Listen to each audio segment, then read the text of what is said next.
Open up to the book of Daniel, Daniel chapter 7. In the first year of Belshazzar, king of Babylon, Daniel saw a dream and visions in his mind as he lay on his bed. And then he wrote the dream down and related the following summation of it. Daniel said, I was looking in my vision by night, and behold, the four winds of heaven were stirring up the great sea, and four great beasts were coming up from the sea, different from each other.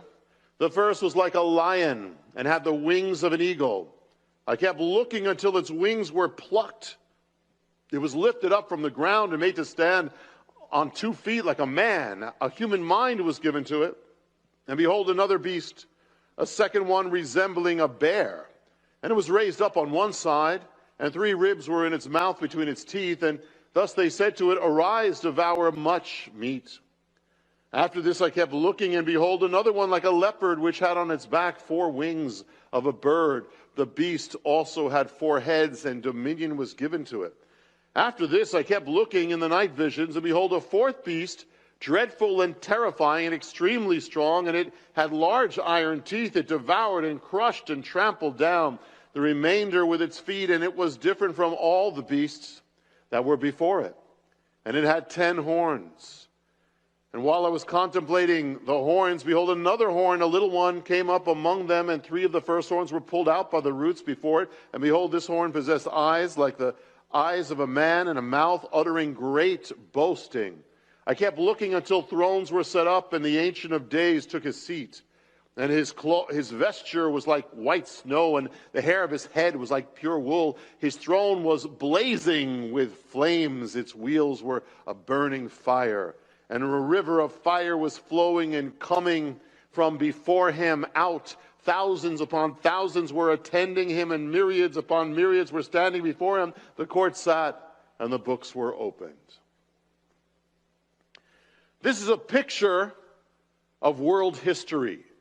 World history from the first great world empire that took Jerusalem to Rome, the great world empire at the end. But first, we're going to do is I want to get into the nutshell of world history. This is the first part. There's going to be more than one on this, because today we're going to go from a certain point in history up to the destruction of the temple, up to Rome. But this principle is going to take us ultimately, before we finish this series, it's going to take us to the United States of America. This principle is so exact, it's so amazing, that it goes from the time of the pharaohs all the way to 2013. And it explains world history in an amazing way. And the first thing I'm going to do is give you a nutshell of ancient history. And then secondly, we're then going to start tying it into things that happen in the Bible linked to that world history. And third, after that, then we're going to get into this secret or key of world history that unlocks world history. And so you will be understanding more than of what's going on in the world, more than renowned scholars of the age. See, I can't go through every kingdom in this series, of course. There are many nations and peoples and kingdoms, and many very substantial ones. For instance, China, India, Latin America, all these things. But we're going to follow the center chord of world history, the focus, the vortex of world empires, and see some amazing things. And we're going to see first the sweep. Civilization begins, as we know it, in what is called Mesopotamia. You learned this, some of us in school, called the cradle of civilization, the fertile crescent, because it looks like a crescent. It's the fertile part of the Middle Eastern desert. It surrounds the rivers of the Middle East, and that's where these kingdoms arose. Particularly the land of Iraq, of all places, beginning in the mountains of Armenia, flowing down to the Persian Gulf. That's where it all pretty much began, particularly in the south of this region, which was called Sumer. More than any other people, the Sumerians shaped the Mesopotamian civilization. And they were living originally in kind of independent city-states. Around 2000 BC, they united. Writing as we know it came from Sumer. That, in other words, you had hieroglyphics where basically a picture was what it was, but you had now symbols taking over from pictures, which is going to lead to writing. It began in Sumer. About 2150 BC, they come under the leadership of a city named Ur. Does that sound familiar? And Ur, which it just so happened, and this is we've done another thing called the D33, may not get it right, D328, I think, the secret of world history, which also deals with the centrality of God's purpose. Notice Abraham will end up being right in the center of world history. Today, it's more like America, New York, Israel, and other places. That's where always the Jewish people, God keeps them there. But here, Ur of the Chaldees, they drive out foreign invaders, they reunite, and they reunite Sumer and the region called Akkad under their rule. The Sumerian independence is short-lived. Around 2000 BC, they are conquered by the Elamites. About 1900 BC, the Amorites invade. You hear all these people in the Bible. They establish a capital at the village called Babylon, the kingdom of Babylon. And they have a famous king called Hammurabi, the Code of Hammurabi, 1728 to 1686 BC. It reaches its peak around 1900 to 1595 BC. That's the first Babylonian kingdom. Then there's another kingdom developing, another great center of the world, ancient civilization, and that is called in Hebrew Mitzrayim, and it's called in English Egypt. The first or old kingdom, it has three periods. You got the Egypt Old Kingdom, the Middle Kingdom, and the New Kingdom or Empire. And so it comes around, in the late Middle Kingdom, the pharaohs extended their power to the land of Israel. But around 1750 BC, something happened. They are invaded by a people called the Hyksos. They invaded them. Who were the Hyksos? It's a Greek version of an Egyptian word that literally means foreign rulers. Now, most likely, the Hyksos were actually Semitic people linked to the Jewish people. And they ruled around 1648 to 1540. And so the 1500s, the Egyptians drove them out, and they ushered in the last big empire of Egypt, called the Empire. They reach its peak. It reaches its peak under King or Pharaoh Thutmose III and Ramesses the Great, who you know about. Ramesses built all these things. There's a question about how they linked up with the Exodus. We'll get to that after. And after that big kingdom comes a long decline for Egypt. And by 1200 BC, Egypt is stripped of all its foreign territories, and it becomes pretty much isolated in many ways to the Nile. Egypt would never again be a great world power after that. And around 1200 comes this invasion across the Middle East called the Sea Peoples. And here these Sea Peoples, some of the Sea Peoples are called the Philistines. They most likely were Greek-based people, and they are sailing, and they're coming by the sea, and they sweep over Egypt. They sweep over this whole region. It's unstable. Egypt deteriorates and continues to deteriorate. Now, another great civilization that arises around the year 1000 BC, around there, is a little kingdom. It really would never have risen up unless there was a big power vacuum. There was a power vacuum. So for a little brief moment, this kingdom rises up in the center of world history, or as even the peak in some ways, and that's called the little kingdom of Israel. And here it is. It's ruled by first a king named Shaul, or Saul, of course, and then David. I mean, it shows you how much there was this big power vacuum when a little shepherd boy could become just about the most powerful man in the world.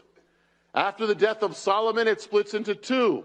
On the top are the northern 10 tribes. On the south are the southern 2 tribes. Then comes the next great empire, world empire, that's the empire of Ashur or the Assyrians. The Assyrians are another Semitic people. They move into the Mesopotamian Valley, and they were a huge war machine. They were known for sadistic cruelty. They made them the most feared people, the most hated people of the ancient world.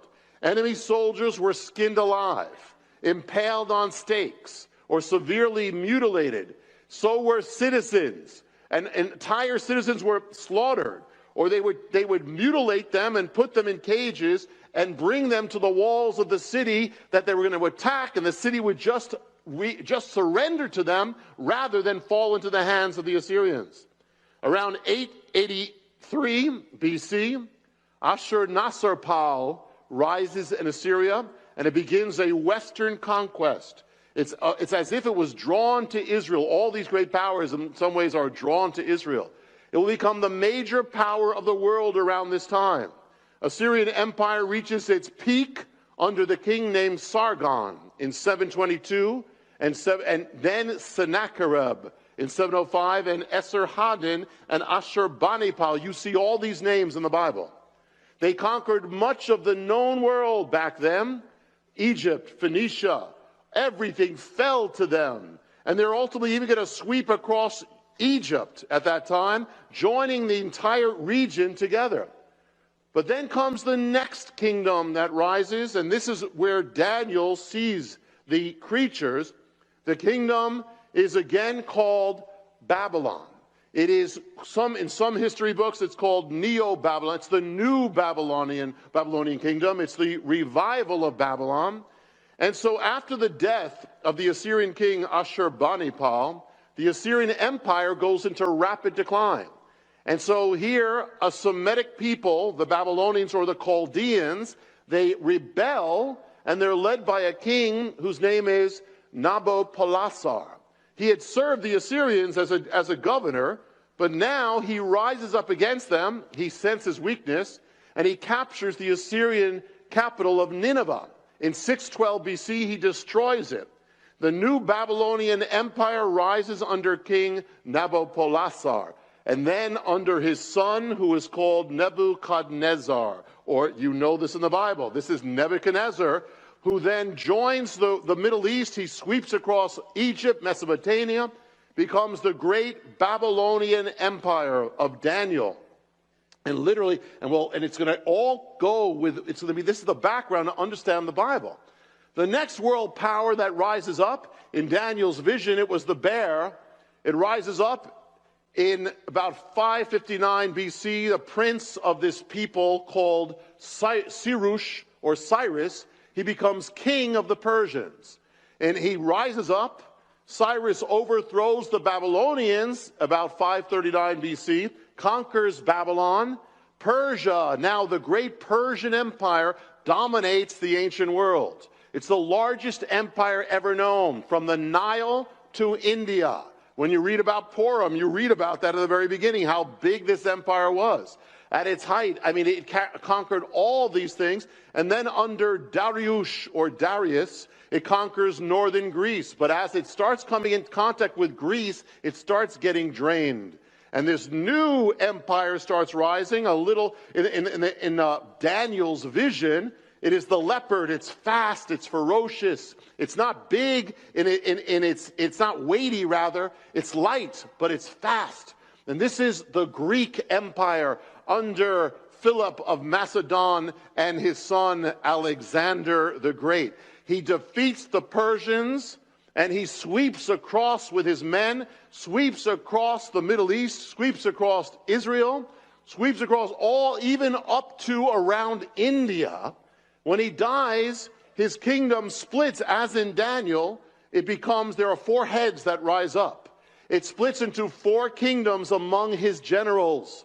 The 2 most prominent kingdoms of these 4 is the Seleucid Empire and the Ptolemaic Empire. And one is Ptolemaic, is Egypt, and the Seleucid is Syria, around there.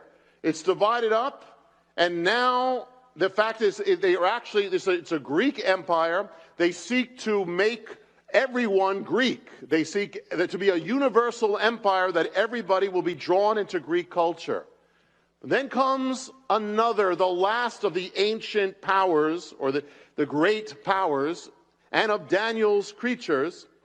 In the 2nd century BC, a new power makes its way known to the west from the Italian peninsula, Rome, expanding under General Pompey, and then the next, Julius Caesar.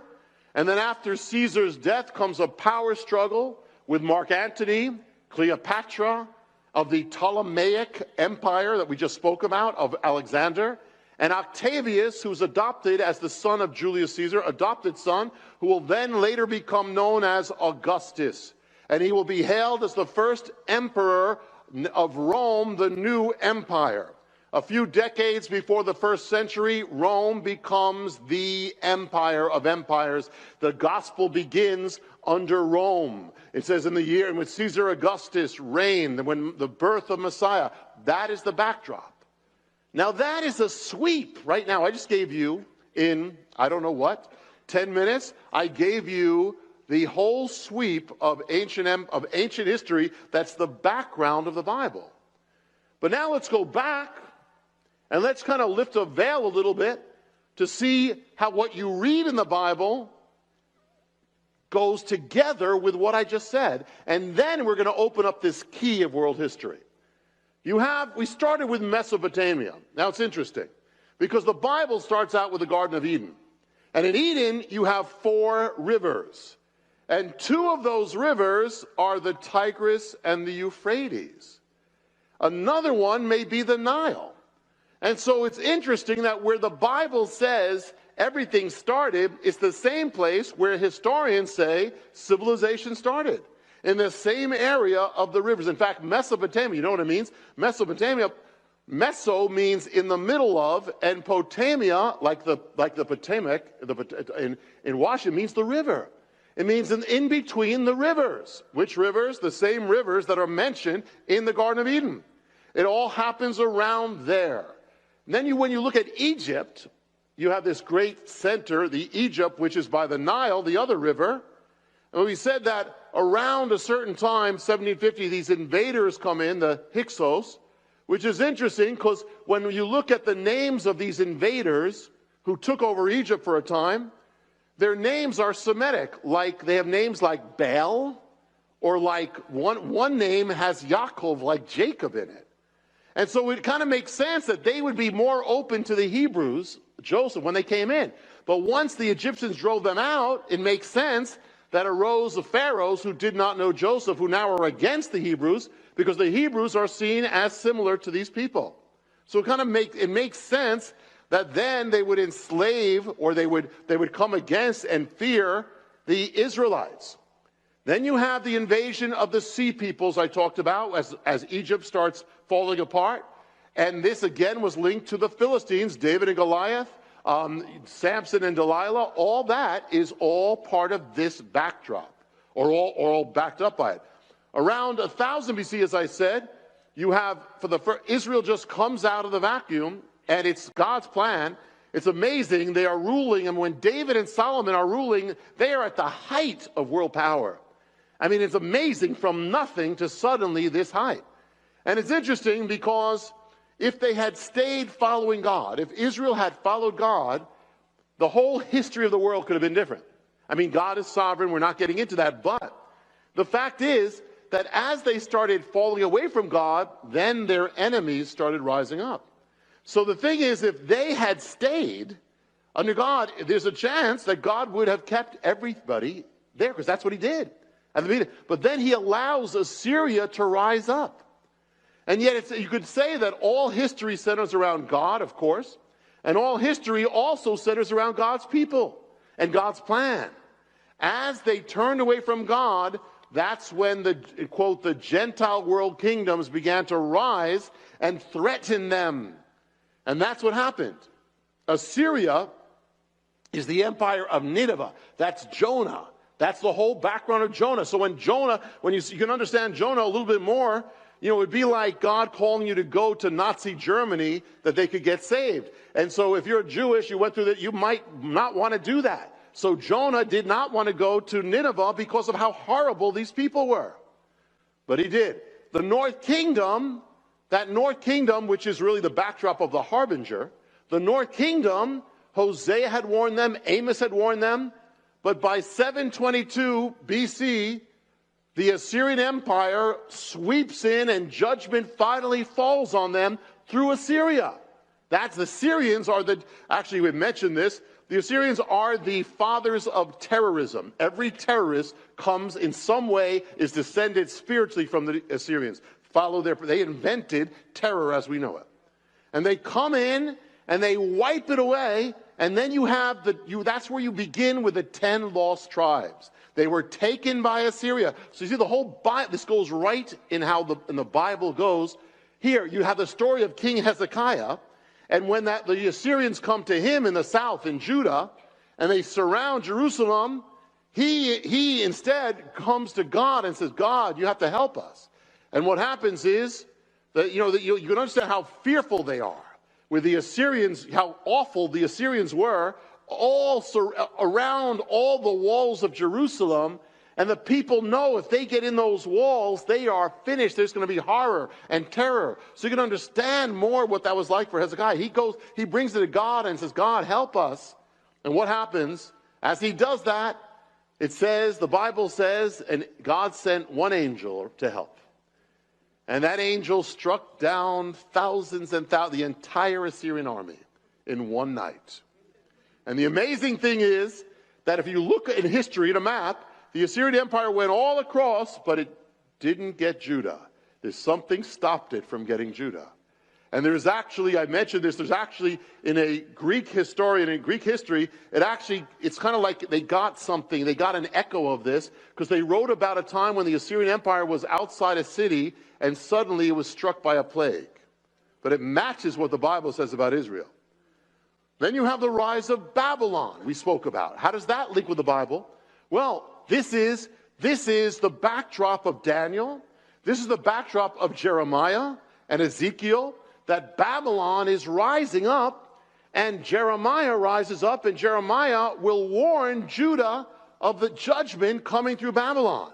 And he tells the king of Judah, submit to Babylon. But all the false prophets are saying, no, God's going to bless you, prosperity, don't worry about it. And they are all false. The people will reject Jeremiah, but the king will be taken captive to Babylon and blinded, and his sons will be killed. And Babylon will be the kingdom that destroys Judah and Jerusalem and the temple, and brings God's people into captivity. The Babylonian captivity, 70 years, they destroy Israel. When Jeremiah, we believe, who is writing Lamentations, he's weeping over Jerusalem, that's the work of Babylon. So they go, Babylon, as Daniel saw, the lion with wings of an eagle. And then, as we saw, the next power was Persia. So the Bible speaks in Daniel of Persia taking over Babylon. And it's this massive bear. It's massive, it's big, it's cumbersome. And then you have the kingdom, you have Ezra and Nehemiah and Cyrus. That's all under Persia, because the Persian Empire actually did something good. They let the Jewish people return to Israel and rebuild Jerusalem. So they actually blessed Israel. And that's where you have then Esther and Mordecai. And then the Persian Empire almost destroys the Jewish people, but it doesn't happen. Now the Old Testament ends with the Persian Empire. But then between the Old Testament and the New Testament, you've got the Greeks. And that's where you have Alexander with a leopard with the four heads and the wings. And there you have it. And that's where you have it's the Greek, or the generals of Alexander who make up this new empire, the Syrian Empire or Seleucid Empire, and that's where you get Hanukkah. The background of Hanukkah is the Greek Empire, where they tried to destroy the Jewish faith. And the man who rises up, the Greek king, is Antiochus Epiphanes. He's a foreshadow of the Antichrist. And he's going to fight over, for years, the two kingdoms, the Ptolemies of Alexander in Egypt and the Syrians with Antiochus, they would fight over Israel. And from the south, the Ptolemies, that you would come, Cleopatra. Cleopatra really wasn't Egyptian. She was Greek. She was a descendant of the general of Alexander's. And so you have this thing, so you have the whole Hanukkah story with the Greeks in back of it. But then the Bible speaks of the fourth kingdom, Rome, the one that is unlike all the other kingdoms. It's more terrible and more mighty than all the others. Iron and clay, it tramples down everything. That's the background of the New Testament. All under Rome. Herod, he's appointed by Rome. And then the Pontius Pilate, appointed by Rome. Herod Agrippa, appointed by Rome. Felix, Festus, Roman names. Until the revolt, the Jewish people have a revolt against Rome in the latter part, just before, a few years before 70 AD. The book of Acts is all Rome. The rest of world history it takes place after it's Rome coming. And so you see God's hand in this and intertwining the history of the world with the history of his people. Now, we're going to uncover now the key. That's going to reveal the story behind the story of the key of world history. And now for that to happen, we need to turn to Genesis. Turn to Genesis chapter 12. Genesis chapter 12.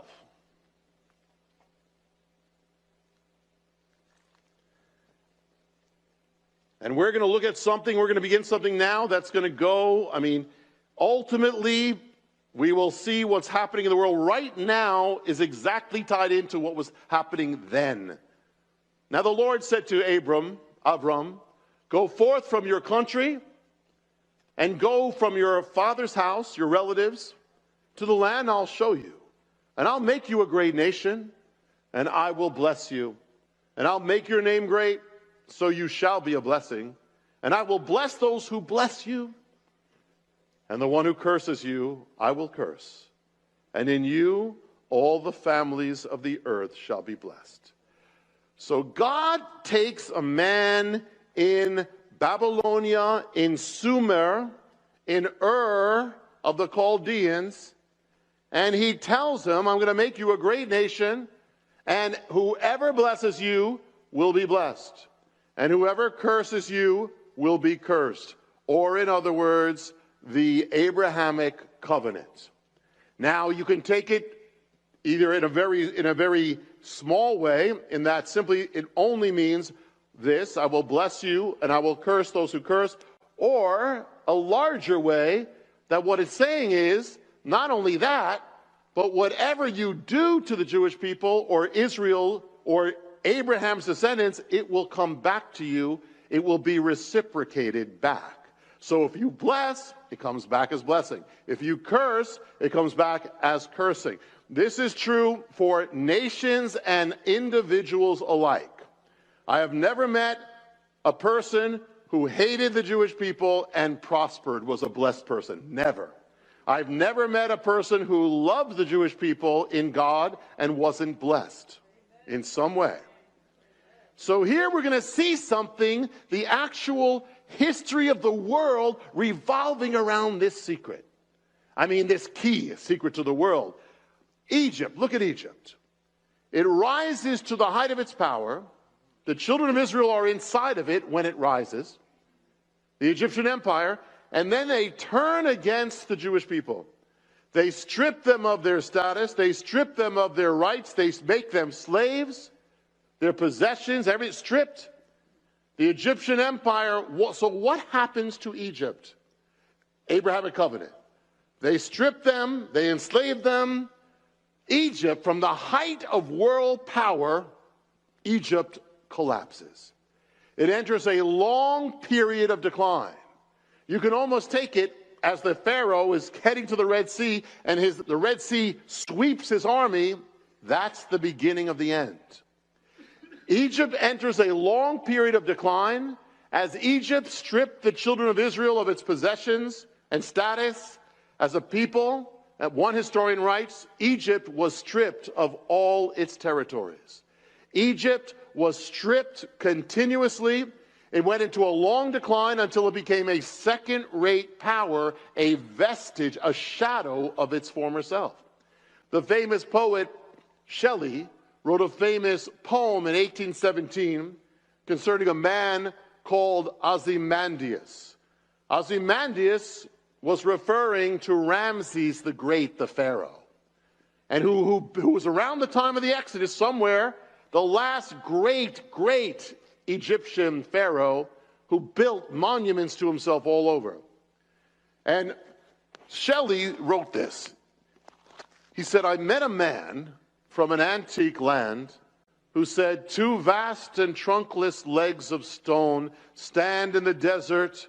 Near them on the sand, half sunk, a shattered visage lies, whose frown and wrinkled lip and sneer of cold command tell that its sculptor well those passions read, which yet survived stamped on those lifeless things, the hand that mocked them and the heart that fed. And on the pedestal these words appear, my name is Ozymandias, King of Kings. Look upon my works, ye mighty, and despair.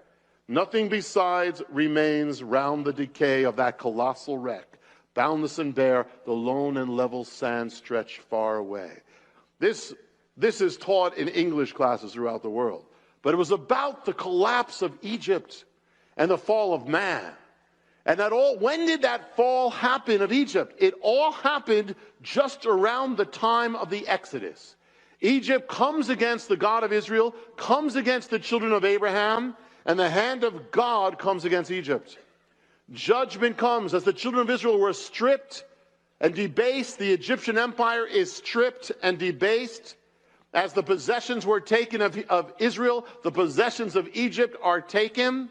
Egypt would be continually debased and spoiled and pillaged and used by other nations, literally become a slave of other nations as they had enslaved Israel.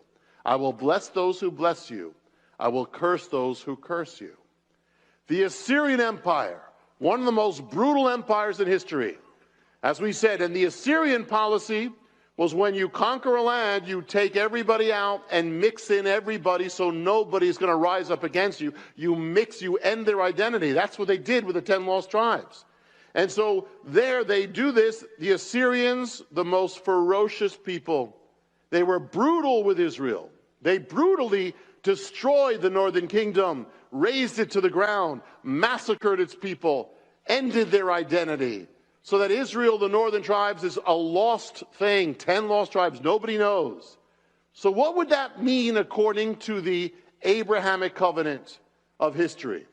As the Assyrians brutally attacked Israel, it would mean that they themselves would be brutally attacked. As they razed Israel to the ground, it would mean that they would be razed to the ground. As they massacred and carried away its people, it would mean they would be massacred and carried away. And as they ended the history of the northern kingdom, it meant that the history of Assyria would be ended. So what happened? In the year 612 BC, a coalition of Babylonians, Medes, and Persians and others rose up against Assyria. They attacked it with fury. The prophet Nahum said they would be drunk in their final hours, and they would be entangled among it. And according to the historians, they literally were drunk when the attack came. Nahum 3:15, the prophet said that Nineveh would be damaged by fire, as Israel was. The fire will devour you, it says. The sword will cut you down. According to the Encyclopedia Britannica, archaeologists have uncovered Assyria. They found a layer of ash. It was burned to the ground. Nahum says, the Lord has given a command concerning you, Nineveh. You will have no descendants to bear your name. I will destroy your carved image. In other words, there's going to be nothing left.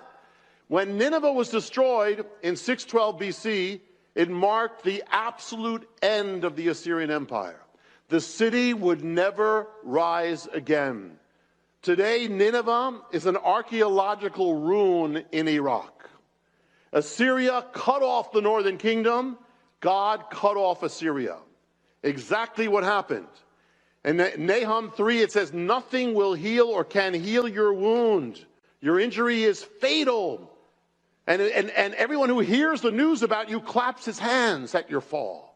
For who has not felt your endless cruelty? As Assyria made Israel into a desolation, ruins, so it says that he will make Nineveh a desolation. And now for years there are many scholars who didn't believe exactly what the Bible said. The reason was there was no trace of Assyria, of the Nineveh, no trace at all. And the reason why there was no trace, they couldn't find any trace of the city. The reason was it was so destroyed that you couldn't even find it. When Alexander passed by the city, he didn't even know the city, that was Nineveh. The only thing that was left is a series of mounds in Iraq. That's it now. Assyria had brutally crushed Israel. Assyria was brutally crushed. Assyria massacred them, brutally massacred. Assyria ended Israel's history, the northern kingdom. They were ended forever and razed to the ground. I will bless those who bless you. I will curse those who curse you. Babylon was not as brutal as Assyria, but they were real brutal anyway. They weren't that nice to begin with. They took over Israel. They absorbed Israel into their empire, had them pay tribute as a subject people. But as Judah rebelled against them, Babylon came in and they destroyed the city of Jerusalem. They destroyed the temple, destroyed the city, destroyed the land. Then they did something else that deeply affected Jewish history. It says they depopulated the city. They took them away. In the book, Jeremiah, we believe, wrote Lamentations. And in Lamentations, you have your Bible, Lamentations 1, he sings his lament over the city. Verse 1, how lonely sits the city that was once full of people.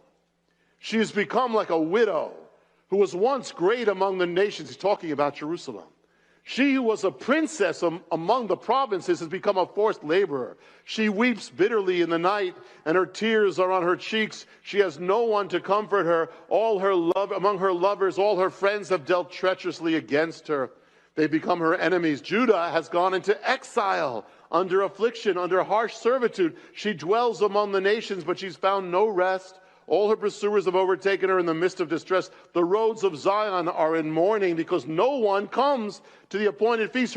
All her gates are desolate. Her priests are groaning. Her virgins are afflicted. She herself is bitter. How lonely sits the city, empty of people, called the Babylonian captivity. Depopulated Israel, depopulated an empty city. So what happens now? If we apply the key of world history to this, what should happen to Babylon according to the Abrahamic covenant? The Bible records part of it. It was invaded and taken over by the Persians. And from that time, Babylon became subject to other nations, just like Judah did under Babylon at the beginning. Later, Alexander took it over, but with Alexander's death, Babylon started falling apart. And something interesting happened. One historian says this. It says the constant turmoil emptied out the city of Babylon. Emptied out the city of Babylon. Babylon had emptied out the city of Jerusalem. The Babylon itself was emptied out of people. A tablet dated 275 BC states that the inhabitants of Babylon were transported out of the city, just as the Jewish people were out of Babylon. And with this deportation, the history of Babylon comes to an end. 100 years before Babylon had reached the height of its empire, the prophet Isaiah gives this prophecy. He says, the day of the Lord is at hand. It will come as destruction from the Almighty. I will stir up the Medes against it, and Babylon, the glory of kingdoms, the beauty of the Chaldeans, the pride, they shall be as when God overthrew Sodom and Gomorrah. It shall never be inhabited. Neither shall the Arab pitch his tent there. Neither shall the shepherds make their flocks lie down there. But wild beasts of the desert shall dwell there. 100 years later, Jeremiah prophesies the same thing. It shall be utterly overthrown. What happened? Babylon was emptied and emptied and emptied. And when archaeologists went back to the city, they found the ruins of the city, and they found that it was just basically a place of jackals. And just the way the Bible said, it would be depopulated, the great Babylon, as you do unto Israel, it will be done to you. Next, the Persian Empire. What did Persia do to Israel? Unlike the others, Persia never really invaded or destroyed the land, never went against the Jewish people with a little exception, never really destroyed it. Persia actually did some good. They allowed Israel to come back and rebuild their kingdom, not as it had been under the glory of the kings. It was on a smaller scale. They allowed it on a smaller scale, but they allowed it to continue on. So what happens to Persia? According to the mystery, or this key, what will happen to Persia will be different from the other kingdoms, because Persia treated Israel different. What it would mean is that God would allow Persia to continue as a kingdom, even rebuild itself, but never as great as it had once been. That's what should happen. Well, what happened to the Persian Empire? What happens to the kingdom of Darius? What happens is the Persians are defeated by the Greeks. But less than a century after its fall, about 80 years later, just like Israel was in 70 years in captivity, 80 years later, a new Persian empire rises up, called the Parthian Empire. And it was actually the Magi were linked to this. And it was not as great as the original Persian Empire, but just as they had allowed Israel, God had allowed Persia to continue.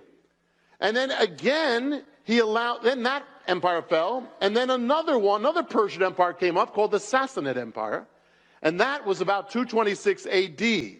Then Persia falls again. It's never as great as it was, but as it did to Israel, it's allowed to them. Then comes in the 1500s, another Persian empire, the Safavid Empire. And again, one of the really great empires, but nothing compared to its original glory. And then it collapses again. And then in the 1730s, another Persian Empire revival happens, and then it declines again. 1925, another Persian monarchy or kingdom rises up. In 1971, the Persian king has a celebration of 2,500 years of Persian monarchy. He saw himself as the heir of Darius and Cyrus, and he sought to restore the glory of Persia again.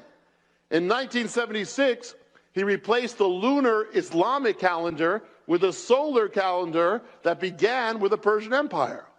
And these actions and others were viewed as un-Islamic, and he was overthrown. It was the 20th century that took Persia and changed its name to Iran. The king who sought to revive the Persian Empire was the Shah of Iran. Persia, to this day, exists because they allowed Israel to continue. God allowed Persia to continue. Never never as it was, but to this day, Persia or Iran tries to assert its power and tries to revive itself. And in the process, today, it's become an enemy of Israel, which is not good for Iran. It's amazing how accurate this is. And now we go to the Greek Empire. What did the Greek Empire do to the Jewish people? Well, after Alexander, it appeared, a little bit benign, but the ultimate thing the Greek Empire tried to do was a little different. They tried to instead assimilate the people into Greek culture, into Greek religion, into Greek work.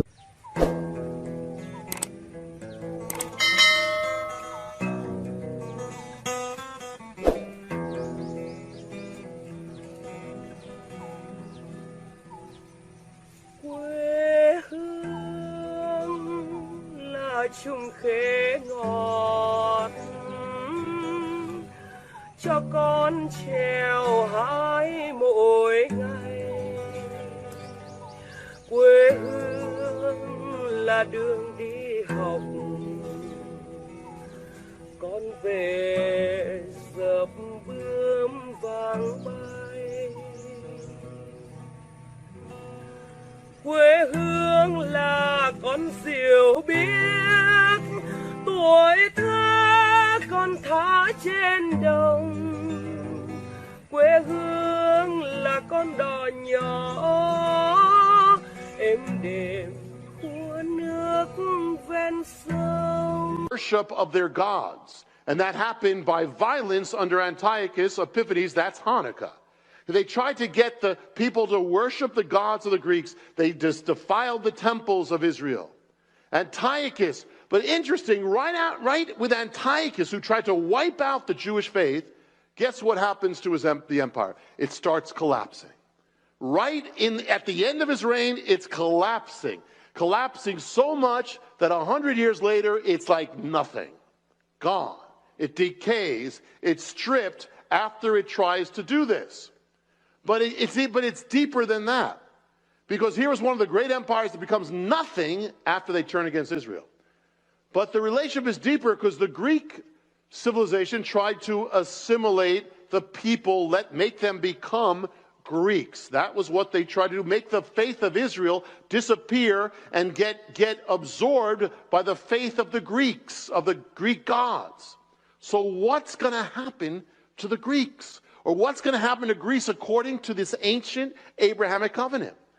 As they sought to assimilate the Jewish people into their own civilization, their own religion, their own worship, what's going to happen is that God is going to absorb the Greeks into his faith.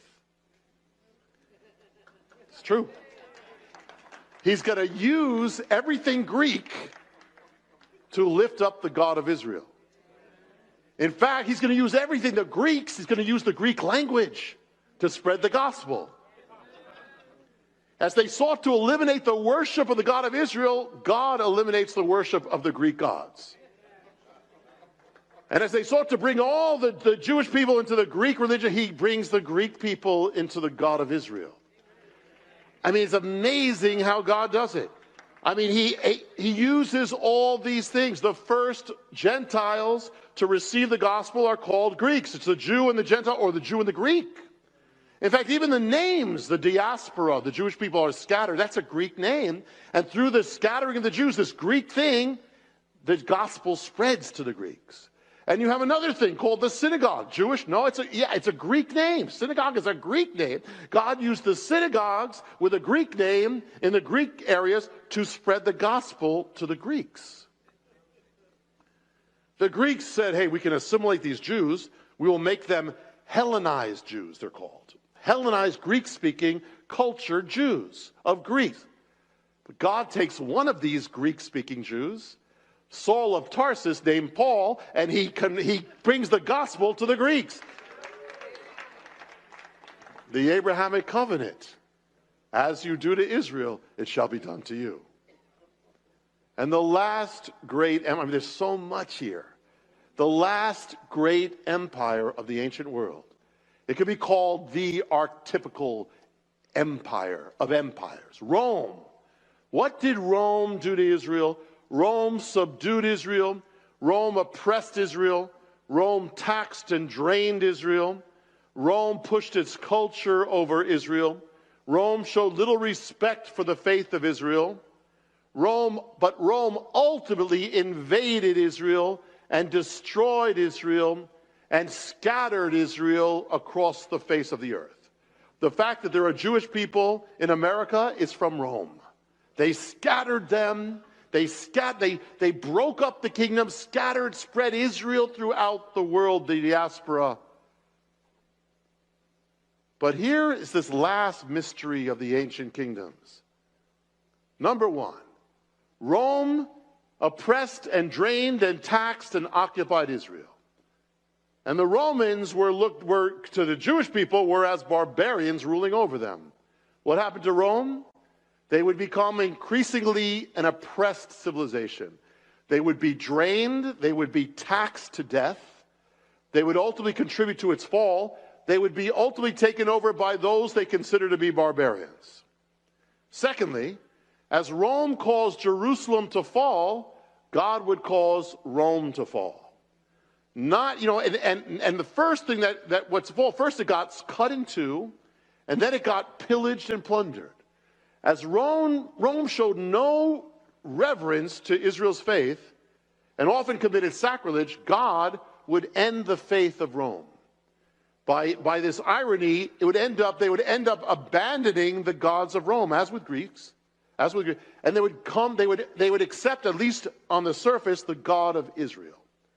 The Roman, here, think about this. Rome would crucify the Jewish king, Messiah, in the name of the Roman king, Caesar. But in the end, the Roman king would end up bowing his knees to the Jewish king, Messiah, Jesus, Yeshua. That's the irony of God. And Rome would come to accept the God of Israel, but then Rome would do something that no other kingdom had done. It would completely fragment, break apart, spread across the earth, the Jewish people, Israel across the earth. To this day, that we have Jewish people around the world. What does that mean according to the key of history? It means that as Rome broke up Israel, spread it all over the world, God will break Rome up in pieces, and he will scatter it throughout the world. Now let me explain. Amazing, because that's exactly what happened. By the 3rd century, Rome was fragmenting in every different way. But then it would be cut in two and then cut in pieces. It would be scattered, taken over. And as time progressed, everything kept fragmenting more and more. The city of Rome would become the Middle Ages. Rome broke Israel into pieces. Rome would be broken again and again into pieces. And so God had it. You had Europe. It was called the Holy Roman Empire. It was broken. You have the language of Rome, Latin. It starts breaking up and starts becoming French and Italian and Spanish and Portuguese and Romanian. It starts breaking up and covering the earth, broken. If the Roman government starts breaking up and spreads to almost every government in the world. The fact that you have duches or dukes and duchesses, that all comes from the Roman, El Duce is from Rome. Even the United States of America is led by a president, the word comes from Rome. The United States is led by a Senate, that comes from Rome. Even the Senate building is modeled after the Pantheon. It's breaking apart of Rome and spreading it all over the world. The Kaiser of Germany was named after the Tsar of Rome, or the Caesar of Rome. The Tsar of Russia was named after the Caesar of Rome. Even the Catholic Church represents the scattered pieces. They divide up the world into dioceses. That's the Roman division of the world. The fact is, Rome still, even the Pope, who's called Pontifex Maximus, that's the title given to Caesar. The fact is, Rome still affects the world in pieces and is being set for the end times. As you do to Israel, it shall be done to you. The Abrahamic covenant. Something also to note. When the Jewish people began returning to the land after 2,000 years, there was again an Israel in the world. Less than 10 years later, the broken pieces of the Roman Empire start coming together. And they sign a treaty called the Treaty of Rome. That's the beginning of the European Union. Now, to bring this to its conclusion, there's so much here. And there will be a sequel that's going to bring it right up to America, what's happening right now. But here's the thing. How amazing is it? God says one thing to this one old Middle Eastern man, and it determines history ever since. Everything from Egypt to the Turkish Empire, the Spanish Empire, the Dutch Empire, the British Empire, Germany, Russia, America.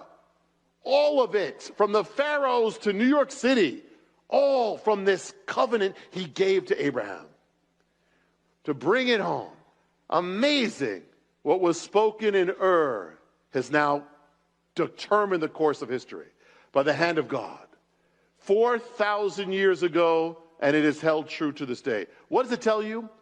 God means business. God, his word is serious. When he says something, take it seriously. When he says something leads to death, it means it leads to death. When he says it leads to life, it leads to life. When he says do this and you'll die, take it seriously. Do this and live, take it seriously. When he says this road leads to hell, take it for real. This road leads to heaven, take it for real. Repent, yes. When he says go left, don't go right. When he says go right, don't go left.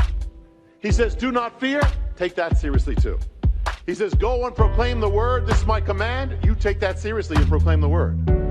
When he says I'll never leave you, take that seriously too. And the next thing is this: the rising and fallings of kingdoms is dependent on a million events. I mean, billions, everything, every life, every action, every